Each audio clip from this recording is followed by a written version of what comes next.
मोदी सरकारनं मध्यम वर्गासाठी मोठा दिलासादायक निर्णय घेतलेला आहे। बजेटमध्ये 12 लाखांपर्यंतचं उत्पन्न आता करमुक्त करण्यात आलेलं आहे। अर्थमंत्री निर्मला सीतारामन सर्वसामान्यांचं लक्ष लागून असलेल्या टॅक्सबद्दलही त्यांनी मोठी घोषणा केली। एखाद्या व्यक्तीनं वार्षिक 12 लाख रुपयांपर्यंत कमाई केली तर त्याला आता 1 रुपयाचा देखील कर भरावा लागणार नाही। मात्र 12 लाख रुपयांपेक्षा 1 रुपया देखील जास्त असेल तर मात्र कर भरावा लागेल। तर स्टँडर्ड डिडक्शन 75,000 रुपये ठेवण्यात आले, परंतु ही करमाफी केवळ फक्त नवीन कर प्रणाली निवडणाऱ्यांसाठीच लागू होणार आहे।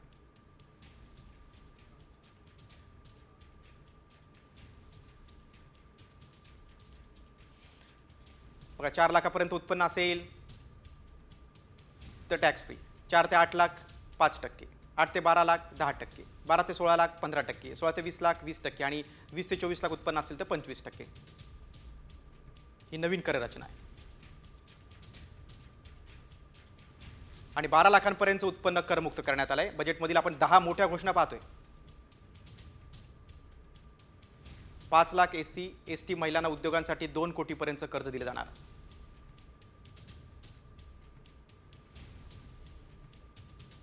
23 IIT मधील विद्यार्थी संख्या दुप्पट करणार। मेडिकल कॉलेजमधील 75,000 जागा वाढवणार।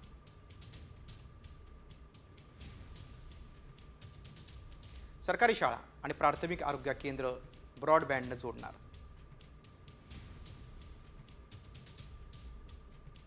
सर्व जिल्हा रुग्णालयांमध्ये कॅन्सरवर उपचार होणार। कॅन्सर आणि जीवनावश्यक 36 औषधं स्वस्त होणार। शेतकऱ्यांच्या किसान क्रेडिट कार्डची मर्यादा 5 लाखांवर करणार। उत्पादन वाढीसाठी कापूस उत्पादकता मिशनची स्थापना।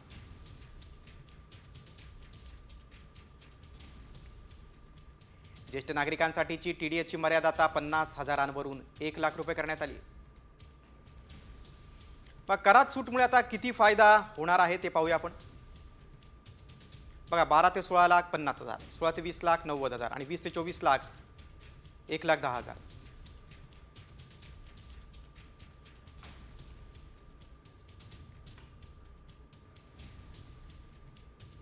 बघा, नवीन कर रचना आहे। 12 लाखांपर्यंत उत्पन्न करमुक्त आहे। 0 ते 4 लाख, 4 ते 8 लाख 5%,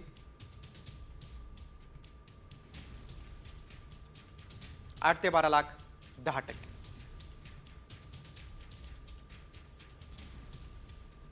आणि 12 ते 16 लाख उत्पन्न असेल तर 15%,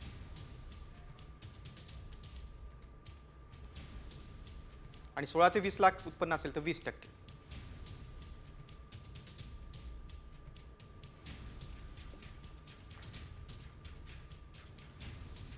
नवीन कर रचनेचा मध्यम वर्ग तसंच तरुणांना फायदा होईल। देशाच्या आर्थिक विकासात हा निर्णय मैलाचा दगड ठरेल, अशा शब्दात मुख्यमंत्री देवेंद्र फडणवीसांनी बजेटचं कौतुक केलं।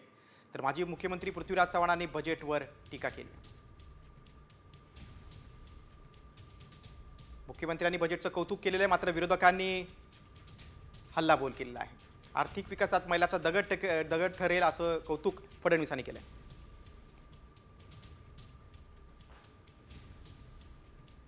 वित्त मंत्री श्रीमती निर्मला सीतारामन जी यांचे मी मनापासून आभार मानतो की मध्यम वर्गाकरता एक ड्रीम बजेट त्यांनी दिलेलं आहे आणि अपेक्षेपेक्षा अधिक म्हणजे इन्कम टॅक्सची लिमिट थेट 7 लाखावरनं 12 लाखापर्यंत नेलेली आहे। त्यामुळे आता 12 लाख रुपये उत्पन्न असणाऱ्यांना कोणताही टॅक्स भरावा लागणार नाही, अशी जी इन्कम टॅक्सची रचना करण्यात आलेली आहे। एका बाजूला देश श्रीमंत आहे पण लोक गरीब आहेत, हे वास्तव आहे। कारण आज देशाचं दरडोई वार्षिक उत्पन्न जगामध्ये 140व्या क्रमांकावर आहे।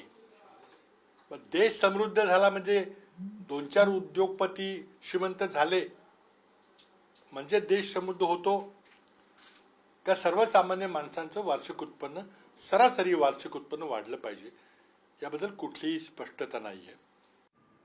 दिग्गजांच्या प्रतिक्रियानंतर आता तुमचा वार्षिक पगार किती आणि त्यावर किती कर भरावा लागणार हे अगदी सोप्या भाषेमध्ये आपण समजून घेऊया.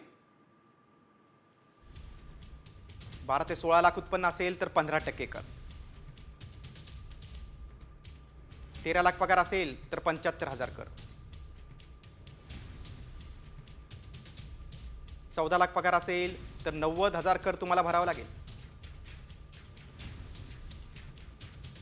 15 लाख पगार असेल तर 1,05,000 रुपये तुम्हाला कर भरावा लागेल, 16 लाख पगार असेल तर 1,20,000 रुपये कर भरावा लागेल,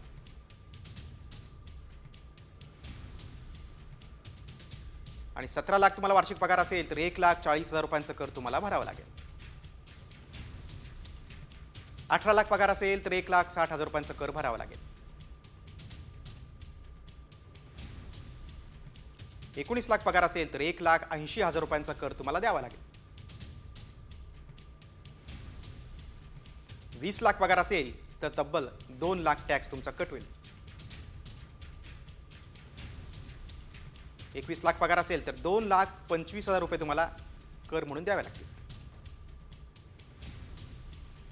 22 लाख पगार असेल तर 2,50,000 कर भरावा लागेल, म्हणजेच 2.5 लाखाचा कर भरावा लागेल, 23 लाख पगार असेल तर तब्बल 2.25 लाख रुपये तुम्हाला कर रूपात द्यावे लागतील. आता अर्थतज्ञांच्या प्रतिक्रियेकडे वळूया. संतुलित आणि मध्यमवर्गीयांना दिलासा देणारा अर्थसंकल्प असला तरी आर्थिक विकासाच्या दृष्टीनं फारसं नाविन्यपूर्ण नसल्याची प्रतिक्रिया ज्येष्ठ अर्थतज्ञ नरेंद्र जाधव यांनी व्यक्त केली. घसरलेली गंगाजळी सावरण्यामध्ये आणि घसरलेला विकासाचा दर पूर्ववत करण्यासाठी ज्या अनेक उपाययोजना अपेक्षित होत्या त्यापैकी फार थोड्याशा उपाययोजना मला या अर्थसंकल्पात दिसतात. संतुलित आहे, मध्यमवर्गीयांना दिलासा देणारा आहे, मात्र आर्थिक विकासाच्या दृष्टीनं पाहिलं तर फारसं नाविन्यपूर्ण नसलेला सरधोपट प्रकारचा हा अर्थसंकल्प आहे. अर्थसंकल्पात सरकारनं कर रचनेसंदर्भात मोठी घोषणा केली आहे. या नव्या कर रचनेवर आता पुणेकरांच्या काय प्रतिक्रिया आहेत ते पाहूया.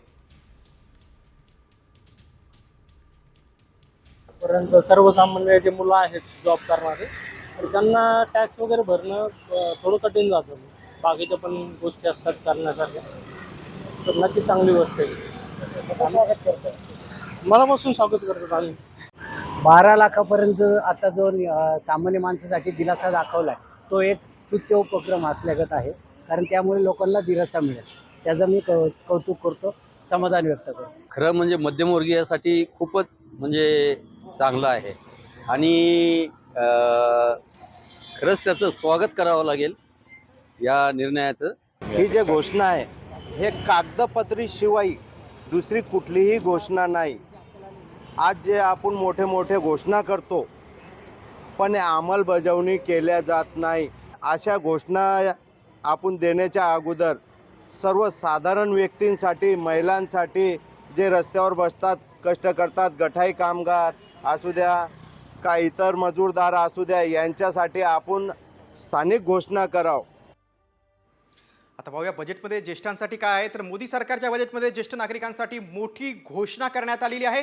टॅक्स डिडक्शनमध्ये ज्येष्ठांना दिलासा देण्यात आलेला आहे. TDS मर्यादा 50,000वरून वाढून 1 लाख रुपयांपर्यंत करण्यात आली आहे. त्याशिवाय ज्येष्ठ नागरिकांना आता NSC मध्ये दिलासा देण्यात आला आहे. ऑगस्ट 2024 नंतर पैसे काढल्यानंतर करात सूट देण्यात आली आहे. ज्येष्ठ नागरिकांना आर्थिक वर्षात 50,000पेक्षा जास्त उत्पन्न असलं तरी देखील बँक त्यावर 10% TDS लावतं. मात्र आता हीच TDS मर्यादा वाढवण्यात आली आहे. नव्या कर रचनेमुळे नोकरदार वर्गाचा कसा फायदा होणार आहे आपण ते पाहूया आता. बघा, उत्पन्न 8 लाख असेल तर फायदा 30,000 होईल, 9 लाख उत्पन्न असेल तर फायदा 40,000, 11 लाख असेल तर 65,000, 12 लाख असेल तर 80,000 आणि 16 लाख असेल तर 50,000, 20 लाख असेल तर 90,000, 24 लाख असेल तर 1,10,000 आणि 50 लाख असेल तर 1,10,000चा फायदा. नव्या कर रचनेमुळे नोकरदार वर्गाचा कसा फायदा होणार आहे आपण ते पाहूया आता. बघा, उत्पन्न 8 लाख असेल तर फायदा 30,000 होईल, 9 लाख उत्पन्न असेल तर फायदा 40,000, 11 लाख असेल तर 65,000, 12 लाख असेल तर 80,000 आणि 16 लाख असेल तर 50,000, 20 लाख असेल तर 90,000, 24 लाख असेल तर 1,10,000 आणि 50 लाख असेल तर 1,10,000चा फायदा. बजेट संदर्भातल्या विविध बातम्या आपण पाहिल्या. आता वळूया इतर बातम्यांकडे. मुंबईतून एक बातमी आहे. कुर्ला LBS मार्गावर एका भंगाराच्या दुकानाला आग लागलेली आहे. अनेक दुकानं या आगीत जळून खाक झालेली आहे. बघा, कुर्ला येथील दुर्घटना. अग्निशमन दलाच्या 5 गाड्या घटनास्थळी दाखल झालेल्या आहेत.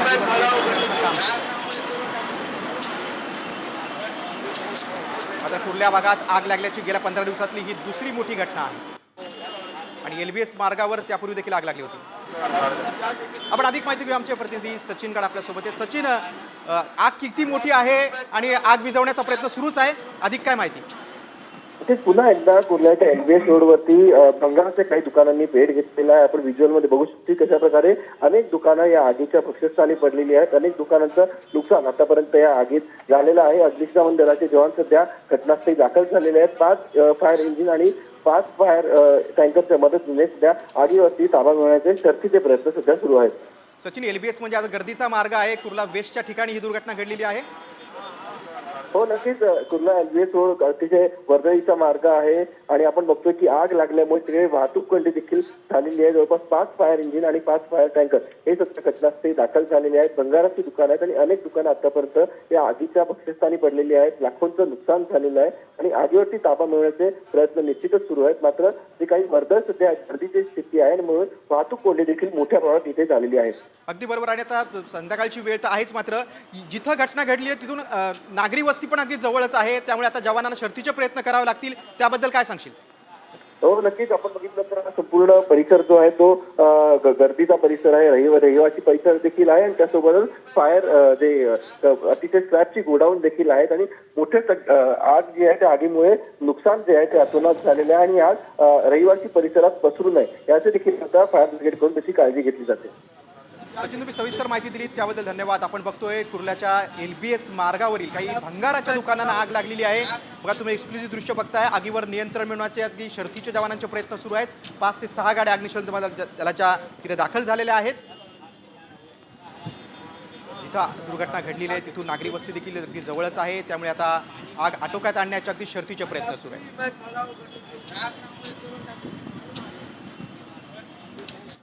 आता पुढच्या बातमीकडे.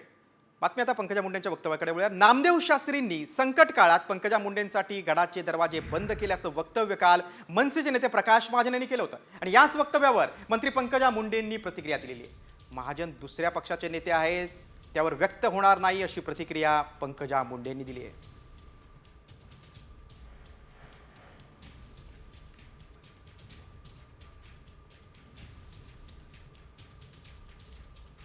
की असाच आधार एक काळ पंकजाला हवा होता.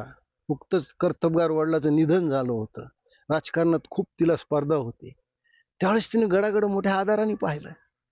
गडाने काय केलं की दसरा मेळावा जो स्वर्गीय गोपीनाथराव मुंडेपासून चालत आलेला आहे तो इथं घ्यायचा नाही. गडाने दरवाजे बंद केले त्याच्यासाठी. मग जो न्याय पंकजा मुंडेंना लावला तोच न्याय त्यांनी धनंजय मुंडेला लावला नाही. न्यायाचारी आहात आपण. न्याय देताना स्त्री आणि पुरुष हा भेद आपण केला. त्याच्यात मी काही सांगायचं कारण नाही. त्यांची भूमिका आहे. मी त्याच्यावर काही मला त्याच्यावर भूमिका व्यक्त करायची किंवा प्रतिक्रिया द्यायची आवश्यकता वाटत नाही. त्यांनी सांगितलेलं आहे स्वतः अजित दादा पवार यांनी की ह्याच्यामध्ये आम्हाला कुठेही संबंध आढळला तर आम्ही योग्य ती कारवाई करू. संबंध नसेल तर अन्याय व्हायला नको, ही त्यांची भूमिका आहे. हा त्यांच्या पक्षाचा निर्णय आणि सर्वार्थाने मुख्यमंत्र्यांचा निर्णय आहे. आणि राजकीय वर्तुळातून एक मोठी घडामोड आहे. भाजपचे आमदार रणजितसिंह मोहिते पाटलांनी उद्धव ठाकरेंची आज भेट घेतलेली आहे. मोहिते पाटील आणि ठाकरेंमध्ये तब्बल दीड तास चर्चा देखील झाली. एकीकडे भाजप रणजितसिंह मोहिते पाटील यांच्यावर कारवाईच्या तयारीत आहे. याच दरम्यान रणजितसिंह मोहिते पाटलांनी उद्धव ठाकरेंची भेट घेतल्यानं राजकीय वर्तुळात चर्चेला उधाण आलेलं आहे.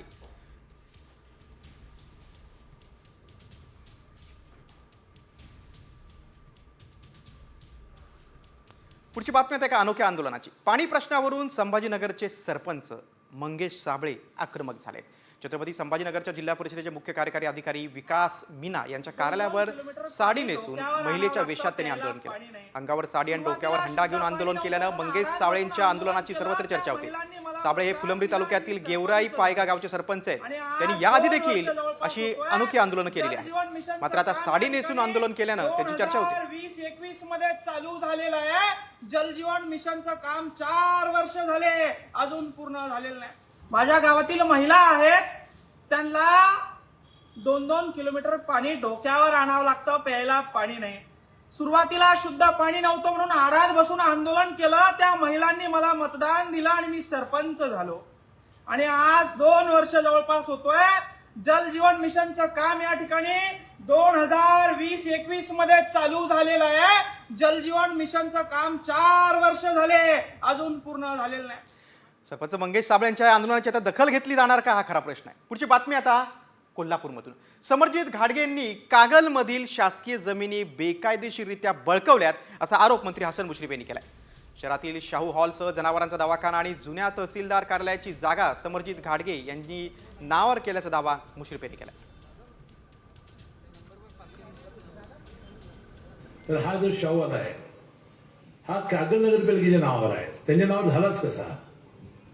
म्हणजे हा त्यांच्या काय जुना त्यांनी दिलेला जरी असला तरी जागा कलेक्टर नगरपालिकेला हस्तांतरित केलेली होती.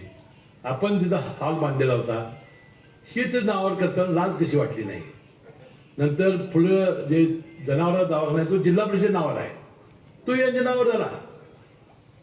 तहसील ऑफिस माळावर गेल्यानंतर ती जुनं असं कोण मागत नाही. मागितलं असतं धनगरांनी काय करायचं शाहू महाराज असते तर. मंत्री मुश्रीफांच्या आरोपानंतर आता पुढची बातमी आहे साम टीव्हीच्या इम्पॅक्टची. MPC ऑडिओ क्लिप प्रकरणी आता पुणे पोलिसांच्या गुन्हे शाखेनं मोठी कारवाई केली. चाकणमधून दोघांना गुन्हे शाखेनं अटक केली. MPC पूर्वपरीक्षेच्या प्रश्नपत्रिका 40 लाख रुपयांना विकण्यात येत असल्याची धक्कादायक माहिती एका व्हायरल ऑडिओ क्लिपमधून पुढे आली होती.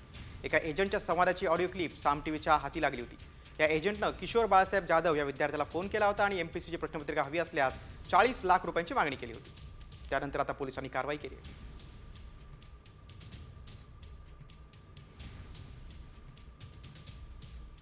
पुढची बातमी पुण्यातूनच आहे. राज्यात जीबी सिंड्रोममुळे 5 जणांचा बळी गेला आहे, तर मागच्या 24 तासात 3 बळी गेले. धायरीतल्या 60 वर्षाच्या ज्येष्ठ नागरिकाचा पुन्हा हॉस्पिटलमध्ये मृत्यू झाला.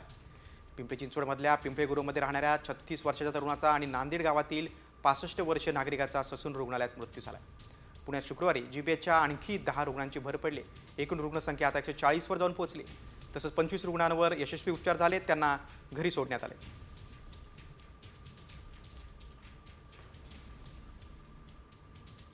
पुण्यानंतर पुढची बातमी आता अमरावतीमधून. कुंभमेळ्याच्या नावाखाली काही भाविकांची फसवणूक झाल्याचा प्रकार अमरावतीत समोर आलाय. सूरज मिश्रा नावाच्या कार्यकर्त्यावर आता गुन्हा दाखल करण्यात आला. भाविकांनी पोलीस आयुक्त कार्यालयासमोर या प्रकरणी आता ठिय्या आंदोलन केलं. प्रयागराजमधील महाकुंभ मेळ्यासाठी अमरावतीमधून 450 भाविक गेले होते. मात्र त्या ठिकाणी कुठल्या प्रकारची व्यवस्था झाली नाही आणि त्याची आयोजकांनी फसवणूक केल्याचा आरोप या भाविकांनी केला आहे. त्यातच राजापेठ पोलीस ठाण्याच्या ठाणेदारानं कारवाई न केल्यानं भाविक आक्रमक झाले. सांगितलं होतं की तुम्हाला 6,000 रुपये द्यायचे आहे, तुम्हाला 2 टाईमचा चहा, सकाळचा नाश्ता आणि रात्रीचं जेवण मिळेल. तिथे प्रयागराजमध्ये हे काही व्यवस्था केलेली नाही. आम्हाला घास बसतं ना, जे गुराढोरांना जी घास चारतात त्या घासवर झोपायला लावला. 20 बाय 20च्या पेंडॉलमध्ये 450 जणांना आम्हाला झोपायला सांगितलं. आमची मागणी ही आहे की आम्हाला आमचे पैसे परत करा आणि आम्हाला सूरज मिश्रावर जी कंप्लेंट आहे त्याच्यावर त्वरित ॲक्शन घ्या. आमचा जो छळ झालेला आहे त्याच्यासाठी त्यांच्यावर त्वरित ॲक्शन घ्या म्हणून. राज्यातल्या बातम्यांचा वेध घेतल्यानंतर आता पुढची एक बातमी आहे दिल्लीतून. दिल्ली विधानसभा निवडणुकीला आता 5 दिवस बाकी असतानाच राजकीय भूकंप झालाय, कारण आम आदमी पक्षाच्या 8 आमदारांनी राजीनामा दिला आहे. दिल्लीत 5 फेब्रुवारीला मतदान होणार आहे, मात्र त्याआधीच 8 आमदारांनी तडकाफडकी राजीनामा दिल्यानं अरविंद केजरीवाल यांना मोठा धक्का बसलेला आहे. एवढंच नाही तर आपमध्ये भ्रष्टाचार सुरू असल्याचा गंभीर आरोप देखील या आमदारांनी केलाय. अरविंद केजरीवाल यांनी या सर्व आमदारांची तिकीटं कापली होती आणि त्यांनी आता राजीनामा देण्याचा निर्णय घेतलेला आहे. दिल्लीतील ही मोठी राजकीय घडामोड आहे. दिल्ली विधानसभा निवडणुकीला आता 5 दिवस बाकी असतानाच राजकीय भूकंप झालाय, कारण आम आदमी पक्षाच्या 8 आमदारांनी राजीनामा दिला आहे. दिल्लीत 5 फेब्रुवारीला मतदान होणार आहे, मात्र त्याआधीच 8 आमदारांनी तडकाफडकी राजीनामा दिल्यानं अरविंद केजरीवाल यांना मोठा धक्का बसलेला आहे. एवढंच नाही तर आपमध्ये भ्रष्टाचार सुरू असल्याचा गंभीर आरोप देखील या आमदारांनी केलाय.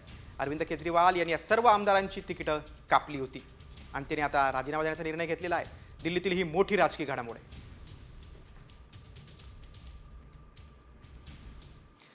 तर पुढची गुन्ह्याची बातमी आहे नवी मुंबईतून. प्रियकरानं प्रेयसीच्या घरात घुसून गळ्यावर चाकूनं वार करत तिची हत्या केलेली आहे. ही धक्कादायक घटना नवीन पनवेल भागात घडलेली आहे. निकेश शिंदे असं हत्या करणाऱ्या आरोपीचं नाव आहे. तरुणी आणि आरोपी निकेश शिंदे यांच्यामध्ये प्रेमसंबंध होते. 3 महिन्यांपूर्वी त्यांचं ब्रेकअप झालं होतं. मात्र प्रियसीचं दुसऱ्या मुलासोबत प्रेम प्रकरण असल्याचा संशय निकेशला आला आणि यावरूनच त्यानं प्रियसीच्या घरात जात शिवीगाळ करत तिची हत्या केली. त्यानंतर निकेश शिंदेनं स्वतःच्या गळ्यावर देखील वार करून आत्महत्या करण्याचा प्रयत्न केला.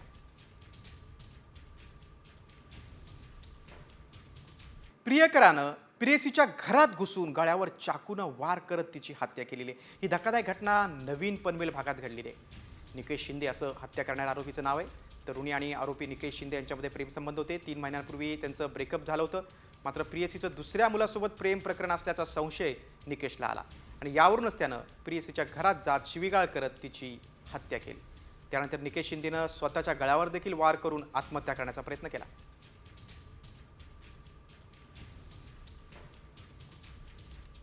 पुढची बातमी नवी मुंबईनंतर पालघरमधली. बॉयलरचा स्फोट होऊन 2 जणांचा मृत्यू झालाय. वडवली ग्रामपंचायत हद्दीतील MD पायरोलिसिस कंपनीत हा स्फोट झालाय.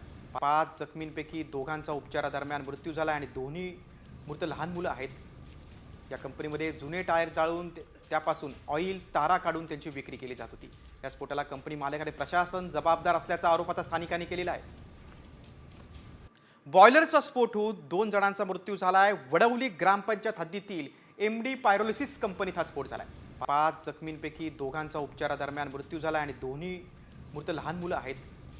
या कंपनीमध्ये जुने टायर जाळून त्यापासून ऑइल तारा काढून त्यांची विक्री केली जात होती. या स्फोटाला कंपनी मालक आणि प्रशासन जबाबदार असल्याचा आरोप आता स्थानिकांनी केलेला आहे. पालघरमधील या स्फोटाच्या बातमीनंतर आता कृषी जगतातल्या काही बातम्यांचा आपण वेगवान आढावा घेऊया. ॲग्रोवन टॉप 10 मधनं.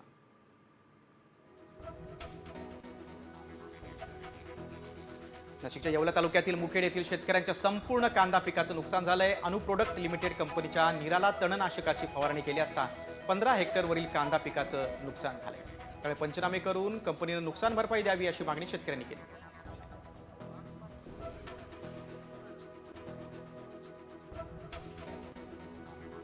वाशिम जिल्ह्यातील बाजार समित्यांमध्ये तुरीची आवक दिवसेंदिवस वाढत आहे. जिल्ह्यातील प्रमुख बाजार समित्या आणि उपबाजारांमध्ये एकूण 12,000 क्विंटलपेक्षा अधिक तुरीची आवक झाली होती. त्यामध्ये वाशिम आणि कारंजा बाजार समितीत प्रत्येकी 4,500 क्विंटल तुरीची आवक होती.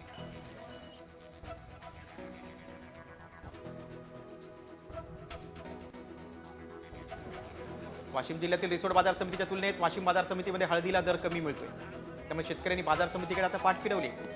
काल हळदीची केवळ 100 क्विंटल आवक झाल्याचं पाहायला मिळालं.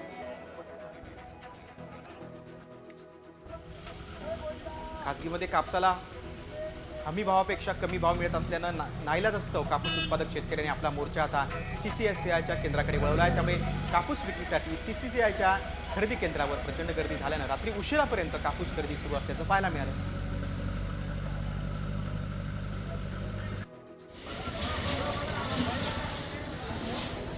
सोयाबीन विक्रीसाठी शेवटची तारीख 31 जानेवारी देण्यात आली होती. मात्र यवतमाळ जिल्ह्यात अजूनही 4,500 शेतकऱ्यांना सोयाबीन विकता आलेलं नाही. त्यामुळे नाफेडनं 31 जानेवारीऐवजी आता 6 फेब्रुवारीपर्यंत मुदत वाढवली. त्यामुळे सोयाबीन उत्पादक शेतकऱ्यांना काहीसा दिलासा मिळाला.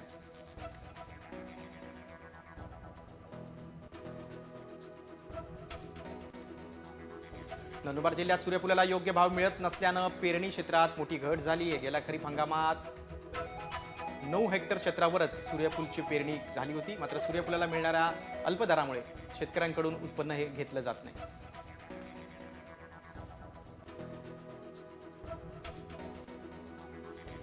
थंडीच्या वाढत्या प्रमाणामुळे आंब्याला मोहर येण्याची प्रक्रिया सातत्यानं सुरू आहे. अनेक ठिकाणी गावरान आंब्याला मोठ्या प्रमाणात मोहर आलेला पाहायला मिळतोय.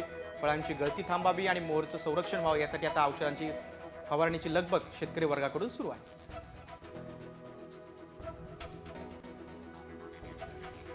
दुग्ध व्यवसाय आणि मत्स्य उद्योगासाठी अर्थसंकल्पात महत्त्वाची घोषणा करण्यात आली. आता दुग्ध व्यवसाय आणि मत्स्यपालनासाठी 5 लाखांपर्यंत कर्ज उपलब्ध करून दिलं जाणार आहे.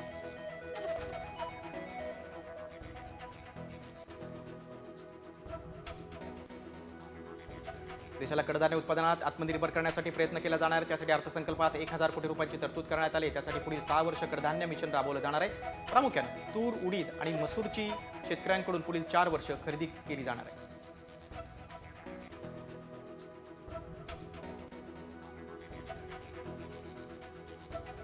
आसाममधील नामरूम येथे 3 युरिया खत निर्मितीचे कारखाने उभारण्यात येणार आहेत. या कारखान्यांची एकूण युरिया निर्मितीची क्षमता ही 12 लाख असणार.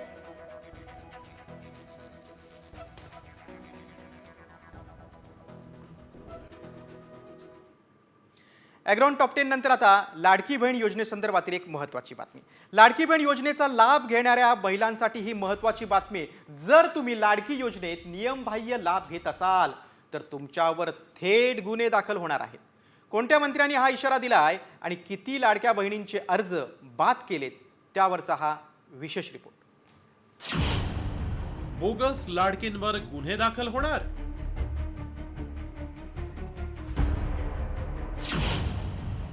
फसवणूक करणाऱ्यांवर कठोर कारवाई. बोगस लाभार्थ्यांना मंत्र्यांचा इशारा. मुख्यमंत्री माझी लाडकी बहीण योजनेअंतर्गत राज्याच्या तिजोरीवर डल्ला मारणाऱ्या बोगस लाडक्या बहिणींची आता खैर नाही. कारण ज्यांनी नियम डावलून लाडकींचे पैसे लाटलेत अशा बोगस लाडक्या बहिणींवर थेट फौजदारी गुन्हे दाखल होणार आहेत. आणि असा इशारा दिलाय दुसरा तिसरा कोणीही नव्हे तर सार्वजनिक बांधकाम मंत्री आणि लातूरचे पालकमंत्री शिवेंद्रराजे भोसले यांनी. त्यामुळे बोगस लाडक्या बहिणींवर आता कारवाईचा धडाका सुरू होण्याची शक्यता आहे. लातूर जिल्ह्यामध्ये 5,92,000 लाडक्या बहिणींनी अर्ज केला होता. त्यातल्या तब्बल 25,136 लाडक्या बहिणींचे अर्ज बाद झाले. त्यामुळे आता ज्या बहिणींनी बनावट कागदपत्र देऊन या योजनेचा लाभ घेतलाय त्यांच्यावर आता गुन्हा दाखल होणार आहे. चुकीची कागदपत्र आणि खोटी कागदपत्र दिली असली तरी चुकीच्या पद्धतीनं शासनाची योजना गेली नाहीच पाहिजे.